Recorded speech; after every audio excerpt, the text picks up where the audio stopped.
कहानी की शुरुआत होती है एक खूबसूरत महिला एलिस से, जिसकी उम्र 40 साल है। वह पिछले 8 वर्षों से पेरिस की एक फैशन मैगजीन में काम कर रही है। अपने करियर को लेकर वह बेहद मेहनती और समर्पित है, मगर उसका सख्त और पुराने ढर्रे वाला स्वभाव उसकी तरक्की के रास्ते में रुकावट बन गया है। यही वजह है कि पिछले 4 सालों से उसका प्रमोशन अटका हुआ है। एलिस का तलाक हो चुका है और वह अपनी छोटी बेटी के साथ रहती है, लेकिन काम की व्यस्तता के चलते वह बेटी को ज्यादा वक्त नहीं दे पाती और ऑफिस जाने से पहले उसे अपनी बहन के यहाँ छोड़ जाती है।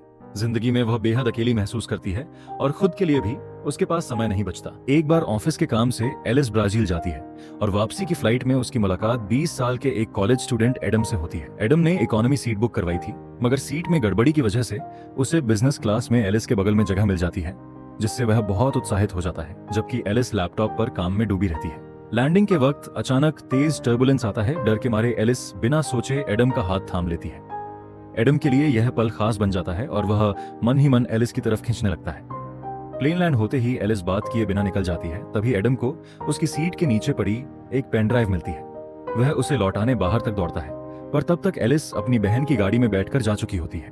रास्ते में बहन एलिस को एक डॉक्टर से मिलवाने की बात करती है ताकि वह दोबारा शादी करके नई जिंदगी शुरू करे, लेकिन एलिस मना कर देती है, जिससे बहन नाराज हो जाती है। ऑफिस में एलिस के सहकर्मी उसके रूखे स्वभाव से खुश नहीं रहते और पीठ पीछे उसकी आलोचना करते हैं। हालांकि उसका एक करीबी दोस्त हमेशा उसका साथ देता है। एक स्टाफ सदस्य उसे बताती है कि एडम नाम के लड़के का फोन आया था, पर एलिस साफ मना कर देती है कि वह उसे जानती ही नहीं। इसके बाद जब वह बॉस से प्रमोशन की बात करती है तो बॉस कहता है कि उसके लेख अब पुराने और बेजान लगते हैं, कुछ नया और रोमांचक लाना जरूरी है, वरना नौकरी खतरे में पड़ सकती है। देर रात तक ऑफिस में बैठी एलिस को अचानक याद आता है कि पेन ड्राइव तो प्लेन में ही छूट गई थी। वह फौरन एडम को फोन करती है और वह उसे एक बार में बुला लेता है, जहां वह अपने दोस्तों से उसका परिचय कराता है। वहीं मौजूद उसकी 2 सहकर्मी उसे एडम के साथ देखकर हैरान रह जाती हैं।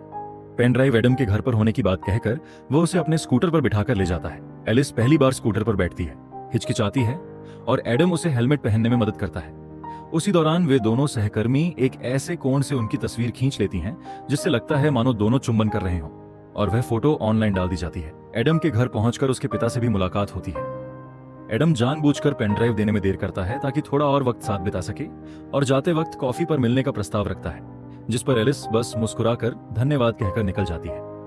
अगले दिन ऑफिस में सब उसे अजीब नजरों से देखते हैं और पता चलता है कि उनकी वह तस्वीर वायरल हो चुकी है। बॉस को यह खबर देखकर खुशी होती है, क्योंकि उसे लगता है कि उम्र में छोटे लड़के के साथ रिश्ता मैगजीन को युवा पाठकों से जोड़ेगा और बिक्री बढ़ाएगा। एलिस पहले इनकार करती है, पर दोस्त की सलाह पर सिर्फ दिखावे के लिए और प्रमोशन की खातिर एडम को डेट करने का फैसला कर लेती है, भले ही उसे पता है कि यह किसी की भावनाओं से खिलवाड़ है। दोनों अब जानबूझकर सबके सामने साथ नजर आते हैं। एक शो में एलिस का दोस्त जब उसे छूने की कोशिश करता है तो एडम को बुरा लगता है और वह उसका मजाक उड़ा देता है, जिससे दोस्त अपमानित होकर चला जाता है। एडम एलिस से कहता है कि उसने कभी नहीं सोचा था कि उनकी मुलाकात इस तरह होगी। तभी बहन का फोन आता है कि डॉक्टर घर पर इंतजार कर रहा है। एलिस झूठ बोलकर निकल जाती है कि बेटी बीमार है और एडम फिक्रमंद होकर उसे टैक्सी में बिठा देता है। घर पर नशे में एलिस डॉक्टर से अजीब सवाल पूछने लगती है, जिससे वह नाराज होकर चला जाता है। प्रमोशन की चाहत में एलिस एडम को एक फैशन शो में ले जाती है, जहां रैंप पर एक मॉडल गिर जाती है और एडम फौरन उसे संभालता है। यह हरकत कंपनी की सीईओ को बहुत पसंद आती है। पार्टी में दोनों साथ डांस करते हैं और नजदीक आ जाते हैं, पर कुछ लड़कियों को फोटो खींचते देख एलिस उसे बाहर ले आती है। स्कूटर पर घर छोड़ते वक्त एडम उसे किस करने की कोशिश करता है, पर एलिस पीछे हटकर अंदर चली जाती है।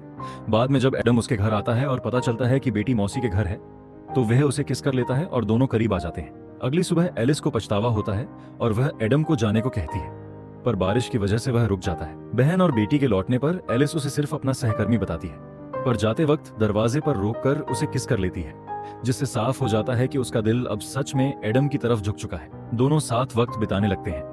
एडम उसे सरप्राइज देता है और उनके बीच गहरा जुड़ाव बनने लगता है। एक दिन एडम पूछता है कि इतनी खूबसूरत और अमीर होने के बावजूद उसने उसे ही क्यों चुना, पर एलिस के पास इसका जवाब नहीं होता, क्योंकि सच्चाई यह थी कि वह पहले सिर्फ फायदे के लिए उसके करीब आई थी।